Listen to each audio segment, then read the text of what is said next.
you, but can I say this one thing? Maybe one day God may have to bring you right down on your knees. And as a mother, I hope that never happens. But if it does, remember this one thing, that he's always up there waiting for you to just call out to him for help. And if you do, he will hear you. So I thought, well, the church said it's Jesus, and Mum says it's Jesus. It's got to be Jesus. So in that moment, I looked up to the sky, and I will just never forget this for the rest of my life. And I didn't know about giving your life to Jesus. I just wanted to know, was I going to die? So I just looked up into the sky and I said, can you tell me, am I going to die? And of course, you don't ever expect that anybody's going to actually answer you. But again, I heard this voice that was, it didn't just go through my ears, it went through every one of the cells in my body, and I knew that it was God, even though I did not know God. And this voice said to me, you are not going to die.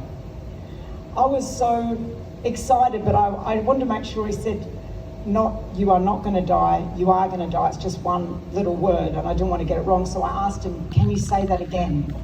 And again he said to me, you are not going to die. Well, I was beyond excited. Can you imagine being told that you are not going to die?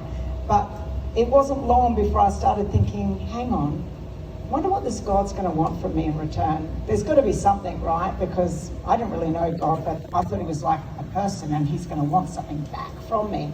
So I'm like, I wonder what God would ask of me. And being that was a terrible, terrible sinner prior to that and led a very worldly life, I suddenly thought to myself, I know what he's going to ask me. He's going to ask me, can you go to the nunnery? The moment I get back to dry land, I'm off to the nunnery. Just shows me how much I didn't know God. So I asked him, well, what do you want in return for this gift of life? You know what he said to me? He said, I want 100% of your faith in me. When you're about to die and you're hanging onto a piece of wood in the ocean, you're going to say anything. So I just very quickly said, okay then, you've got 100% of my faith. And God said to me in a very stern voice, not 90, I told you 100% faith.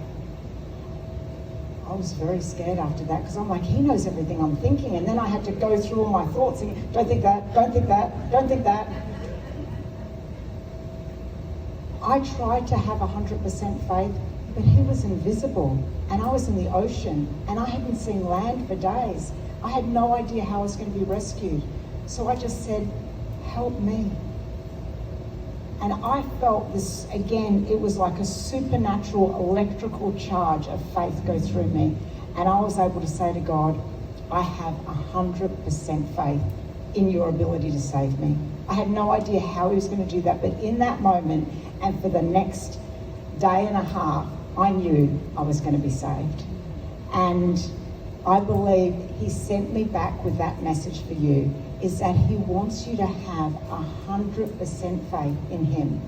Not in how he can do it, not in your circumstances, not you trying to work out, but just 100% faith in God, because he's created this whole world and he has purposed a reason for you to be here, and he has a plan and a purpose for your life, and he's just wanting you to have that faith in him. And trust me when I tell you, you're not going to be able to do that by yourself.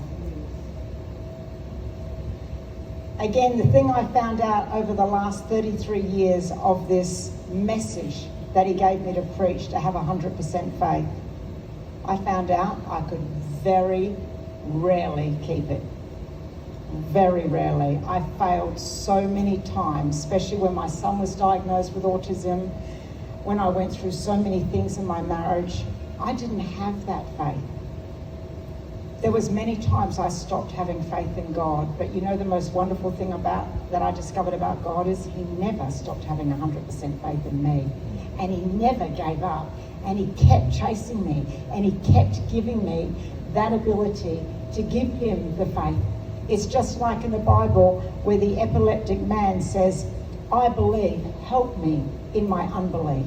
All of us have a section of our heart that is unbelieving, and that's the part that God wants you to surrender to Him and say, help me have that 100% faith, and you will see some serious miracles happen. Shortly after that time, God showed me something that will be forever imprinted on my mind. I was holding on to this boat, and it was dark. It was absolutely pitch black. I could not see anything in front of me.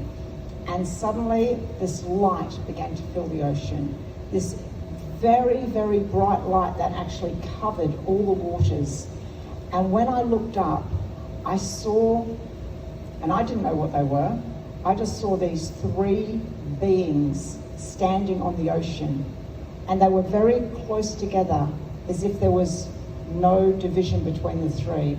And they had faces. I knew that they were beings, but I couldn't see the faces, if you know what I mean. And the air around me was filled with the most incredible electricity. And I suddenly felt something on my back. And it was terrifying. I mean, really, I was terrified. And I didn't dare look behind me because I was too scared of what I might see. But suddenly, this electricity turned into the wings of an angel. And it had come from behind me and wrapped its wings completely around me like this. All the wings, I'm doing a bad job of describing it because it's impossible to describe. But every one of these, the parts of the wings of this angel were like prisms. And all the colours of the rainbows were inside the prisms of this angel.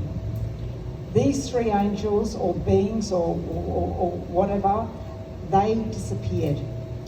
And the light diffused from the wings of this angel. But do you know, that angel held me all night in its arms and stopped me from drowning, because I didn't have the strength anymore to hold on.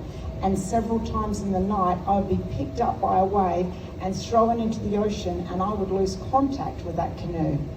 But every time that night, either that canoe banged into me or I banged into it. It's miraculous because the currents were only going one way and the boat couldn't have come backwards. But that is what happened. But what is more miraculous was all night, I found that angel holding me up in the ocean.